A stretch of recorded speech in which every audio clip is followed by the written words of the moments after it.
পানি ব্যবহার করে কিভাবে কপারের চুলা বানাবেন যার মাধ্যমে প্রতি মাসে আপনার কয়েক গুণ গ্যাসের টাকা বেঁচে যাবে। প্রিয় দর্শক, স্ক্রিনে যে কপার পাইপটা দেখতে পাচ্ছেন, এইরকম একটা কপার পাইপ সংগ্রহ করে সেটাকে রাউন্ড শেপে গোল করে নিতে হবে।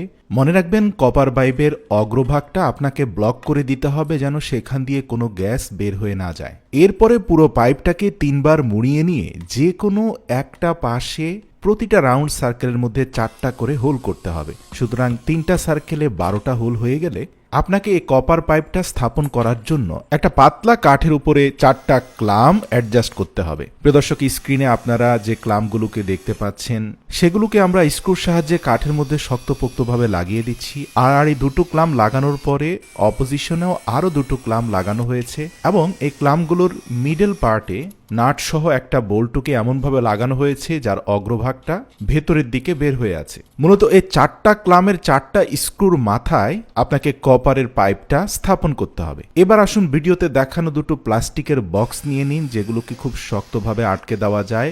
এয়ার টাইট এরকম 2টো বক্সের উপরিভাগে 2টি সমান্তরাল ছিদ্র করে নিন। এবার কপার চুলা থেকে কিছুটা দূরত্বে 2টি বক্সকে স্থাপন করুন। আপনার নির্মিত চুলা থেকে বক্সগুলো যেন সরে না যায় এর জন্য নিচে কিছু আঠা লাগিয়ে সে বক্সগুলোকে স্থাপন করুন। সর্বশেষ এয়ার কম্প্রেশন একটি মোটর লাগিয়ে দিন, যার মাধ্যমে বাতাসের তীব্র চাপ সৃষ্টি করা যাবে। এবার আসুন ছিদ্রগুলোর সাথে কপার পাইপকে কানেক্ট করতে হবে। প্লাস্টিক জারের সর্বশেষ হোলে পাইপের এক অংশ ঢুকিয়ে অপর প্রান্ত একটা কপার পাইপের সাথে একটা জিপ টাইয়ের মাধ্যমে শক্তপোক্তভাবে লাগিয়ে দিন। প্রথম জারের অপর ছিদ্রের সাথে দ্বিতীয় জারের প্রথম ছিদ্রটি আরেকটি প্লাস্টিক পাইপের মাধ্যমে কানেক্ট করে দিন এবং সর্বশেষ জারের অবশিষ্ট ছিদ্রটির সাথে এয়ার কম্প্রেসর কানেক্ট করে দিন। এটাও একটা জিপ টাইয়ের মাধ্যমে শক্তপোক্তভাবে লাগিয়ে দিন। প্রতিটি ছিদ্রপথে পর্যাপ্ত পরিমাণে আঠা লাগিয়ে দিন যেন কোনোভাবে বাতাস লিক করতে না পারে। আমরা যদি বাঁ দিক থেকে মোটর সহ জারগুলোকে দেখতে থাকি তাহলে আপনি দেখতে পাবেন প্রথম জারের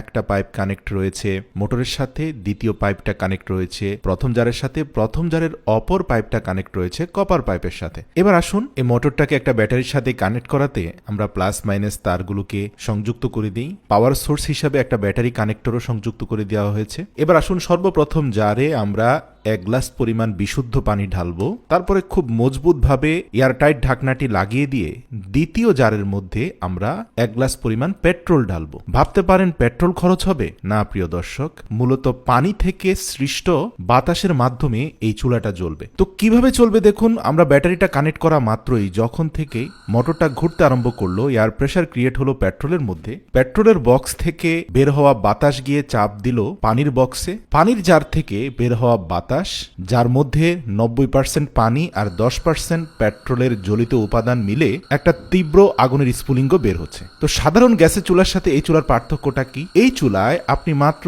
3 থেকে 400 গ্রাম পেট্রোল দিয়ে অন্তত 10 দিন পর্যন্ত আগুন জ্বালিয়ে বিভিন্ন ধরনের রান্নাবান্নার কাজ করতে পারবেন। এই আগুনটা জ্বলতে পানি এবং বাতাসের প্রেসারের ভূমিকাই সবচেয়ে বেশি। পেট্রোলের খরচ খুবই কম। সত্যি আপনার মস্তিষ্ককে ব্যবহার করে বিজ্ঞানের ছোটখাটো জ্ঞানগুলোকে অ্যাপ্লাই করলে জীবন আরো অনেক সহজ হয়ে যায়। ভিডিওটি ভালো লাগলে অবশ্যই প্রিয়জনদের সাথে শেয়ার করে এই প্রসেসটি জানার সুযোগ করে দিন।